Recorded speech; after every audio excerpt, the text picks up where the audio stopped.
ó ń bọ̀ o kò ní pẹ́ padà dé. Gbajúgbajà ajàfẹ́tọ̀ọ́ tó ń jà fún ìdásílẹ̀ Yorùbá Nation Sunday Igboho ti gbáradì láti padà sórílẹ̀-èdè Nàìjíríà. Àdúpẹ́. Gbajúgbajà ajàfẹ́tọ̀ọ́ tó ń jà fitafita fún ìdásílẹ̀ orílẹ̀-èdè Yorùbá Sunday Adéyẹmọ tí ọ̀pọ̀ èèyàn mọ̀ sí Igboho Òòṣà ti ń gbáradì láti padà sórílẹ̀-èdè Nàìjíríà. Gẹ́gẹ́ bí agbẹjọ́rò rẹ̀ ṣe sọ, ó ní Sunday Igboho ti múra tán ó sì ń bọ̀ láìpẹ́. Ní ọdún 2021 ní Sunday Igboho fi orílẹ̀-èdè Nàìjíríà sílẹ̀ sá lọ sí orílẹ̀-èdè Benin lẹ́yìn tí ikọ̀ agbófinró ọlọ́pàá DSS ṣe àkọlù sí ilégbèé rẹ̀ nílùú Ìbàdàn látàrí ẹ̀sùn ìdàlúrú tí ìjọba àpapọ̀ lábẹ́ ìdarí ààrẹ àná Muhammadu Buhari fi kàn án. Ìkọlù náà tí àwọn agbófinró ọlọ́pàá DSS ọ̀hún ṣe sí ilégbèé rẹ̀ ni ó ṣekú pa ènìyàn méjì tí wọ́n sì kó àwọn ènìyàn bíi 13 nínú àwọn ọmọ ẹ̀yìn rẹ̀ ní ìgbèkùn nígbà náà. Àwọn ikọ̀ agbófinró ọlọ́pàá DSS náà ni wọ́n sọ nínú ọ̀rọ̀ wọn pé àwọn ṣe àkọlù náà sí ilé Ìgbòho látàrí pé àwọn gbọ́ pé ó ń kó àwọn nǹkan ìjà olóró jọ láti fi da ìlú rú láti fi ṣe àkọlù sí àwọn ẹ̀ṣọ́ aláàbò.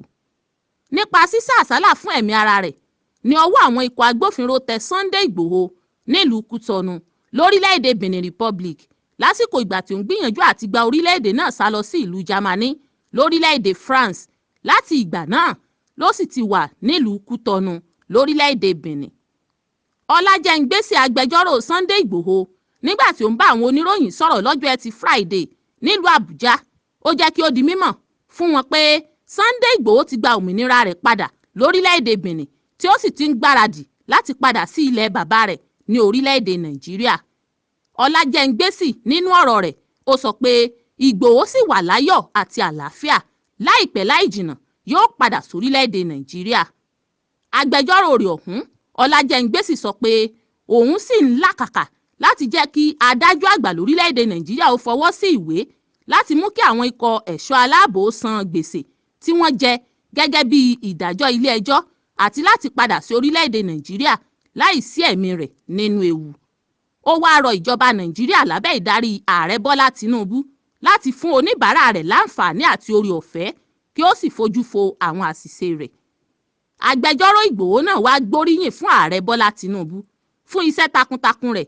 Ìsọwọ́darí rẹ̀ ti mú ìlọsíwájú bá ètò ìjọba Nàìjíríà. Bákan náà lolú adelé ọ̀gá àgbà ọlọ́pàá nílẹ̀ wa Nàìjíríà Olúkáyọ̀dé Ẹgbẹ́tókunlọ́gọ̀-ẹnu fún ọgbọ́n orí rẹ̀ pẹ̀lú bí ó ti mú ìlọsíwájú bá iléeṣẹ́ ọlọ́pàá nílẹ̀ wa Nàìjíríà. Fún ìpolongo ẹ fi àtẹ̀jíṣẹ́ yín ṣọwọ́ sójú òpó Facebook wa Drivetv.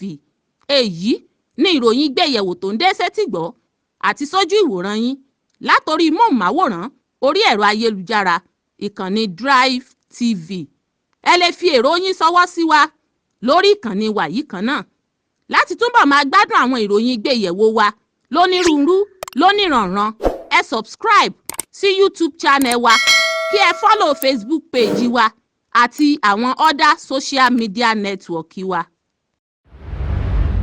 My name is Akianabi. I'm a video director and TV producer of Akomolowe on African Magic. Keep watching Drivetv. olólùfẹ́ Drivetv àti gbogbo ẹ̀yin tí Fẹ́mi Sola ẹ máa wo Drivetv. Keep watching Drivetv. My name is Wole Agba. Taking this time out to tell you all that you keep watching Drivetv. What drive ẹ̀wọ̀ ní ògo ẹ̀? What drive ẹ̀wọ̀ fulfilment? What drive ẹ̀wọ̀ bí tó bá lọ? Ó ní iṣẹ́ rẹ̀. Ibi ni kò máa wò Drivetv. Thank you. Chloe. Drivetv. Driving you around the world.